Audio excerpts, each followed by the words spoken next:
नमस्कार, स्वागत है आप सभी का। मैं हूं सत्येंद्र शर्मा। आप देख रहे हैं पंजाबकेसरी.com। बिहार में विधानसभा चुनाव को देखते हुए सियासी पारा हाई है। महागठबंधन की तरफ से बिहार बंद का ऐलान किया गया है। इस सियासी जंग के बीच अब सड़कों पर हंगामा होने वाला है। इंडिया गठबंधन के नेता कल एक साथ नजर आएंगे और सरकार के खिलाफ मोर्चा खोलेंगे। दरअसल 9 जुलाई को बिहार बंद का ऐलान हो चुका है और इस बार इंडिया गठबंधन के दो बड़े चेहरे राहुल गांधी और तेजस्वी यादव एक साथ सड़कों पर उतरने वाले हैं। इस ऐलान के बाद बिहार की सियासत में एक बार फिर उबाल आ गया है। इंडिया गठबंधन ने 9 जुलाई को पूरे बिहार में चक्का जाम का ऐलान किया है। इस आंदोलन की अगुवाई कर रहे हैं आरजेडी के तेजस्वी यादव और लोकसभा में नेता प्रतिपक्ष राहुल गांधी। लेकिन सवाल यह है कि आखिर ये बिहार बंद क्यों और इस सियासी तूफान के पीछे असली मकसद क्या है। दरअसल इस पूरे हंगामे की जड़ में है बिहार में वोटर लिस्ट का सघन पुनरीक्षण और सत्यापन का मुद्दा।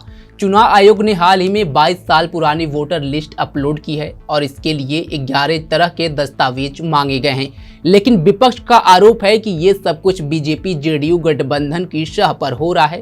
तेजस्वी यादव ने तो साफ कह दिया है कि चुनाव आयोग अब सरकार की कठपुतली बन चुका है। तेजस्वी यादव ने पटना में प्रेस कॉन्फ्रेंस करके 11 सवाल उठाए। उन्होंने कहा चुनाव आयोग के विज्ञापन और निर्देशों में विरोधाभास है। उन्होंने कहा कि एक तरफ कहते हैं कि आधार कार्ड चलेगा, दूसरी तरफ 25 जुलाई तक दस्तावेज जमा करने की बात कहते हैं। ये बिहार की जनता के वोटिंग अधिकारों पर हमला है। तेजस्वी ने यह भी कहा कि वो और राहुल गांधी 9 जुलाई को पटना की सड़कों पर होंगे और ये आंदोलन पूरे बिहार के हर जिले में होगा। दूसरी तरफ राहुल गांधी जो बिहार में पहले से ही पलायन और बेरोजगारी जैसे मुद्दे को उठाते रहे हैं, इस बार तेजस्वी के साथ कंधे से कंधा मिलाकर इस आंदोलन में शामिल हो रहे हैं। राहुल ने हाल ही में बक्सर की रैली में एनडीए पर जमकर हमला बोला था और महागठबंधन की सरकार बनाने की अपील की थी। फिलहाल राहुल गांधी का बिहार दौरा और 9 जुलाई का चक्का जाम बिहार विधानसभा चुनाव से पहले एक बड़ा सियासी दांव माना जा रहा है। आपको बता दें कि बिहार बंद सिर्फ वोटर लिस्ट के मुद्दे तक सीमित नहीं है। इंडिया गठबंधन नए श्रम संहिता के खिलाफ भी आवाज उठा रही है। तेजस्वी यादव ने कहा कि ये श्रम संहिता मजदूरों और गरीबों के खिलाफ है और ये लोकतंत्र पर हमला है। यानी ये आंदोलन सिर्फ सियासी नहीं बल्कि मजदूरों और आम जनता के हक की लड़ाई भी है। उधर सत्ताधारी बीजेपी जेडीयू गठबंधन पर दबाव बढ़ता जा रहा है। विपक्ष के इस आक्रामक रुख से नीतीश सरकार को बैकफुट पर ला दिया है।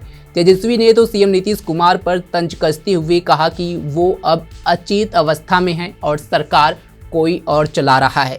वहीं बीजेपी के नेता इसे विपक्ष की सियासी नौटंकी बता रहे हैं। 9 जुलाई को बिहार की सड़कों पर क्या होगा? क्या राहुल और तेजस्वी का ये चक्का जाम बिहार की सियासत को नई दिशा देगा या फिर ये सिर्फ एक और सियासी ड्रामा साबित होगा?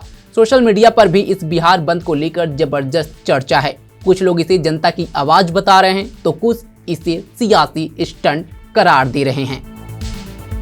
सवाल यह है कि क्या ये आंदोलन बिहार की जनता के वोटिंग अधिकारों को दबा पाएगा? क्या राहुल और तेजस्वी की जोड़ी बीजेपी जेडीयू के गठबंधन को चुनौती दे पाएगी? और सबसे बड़ा सवाल, क्या ये बिहार बंद 2025 के विधानसभा चुनाव का ट्रेलर मात्र है?